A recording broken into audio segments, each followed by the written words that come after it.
আমাদের পূর্বপুরুষের যেমন ছিল রক্ত, দ্বিতীয়বার স্বাধীনতার জন্য আলেমুল আমাদের জন্য আছে রক্ত, আছে কি আছে না? অতএব আলেমদেরকে অবজ্ঞা করা যাবে না।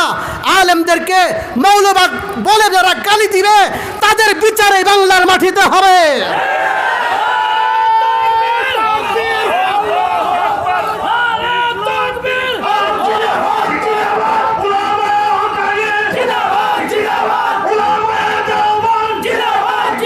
এসি রুমে বসে বসে আলেমদেরকে গালি দিবে, এই দেশের জনগণ আর তোমাদেরকে ক্ষমা করবে না।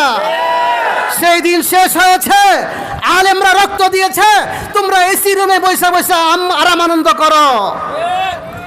আলেমরা ইসলামের জন্য জীবন দিতে প্রস্তুত, দেশের জন্য জীবন দিতে প্রস্তুত। রক্ত দিয়েছি, রক্ত প্রয়োজনে আরো দিব। ইসলাম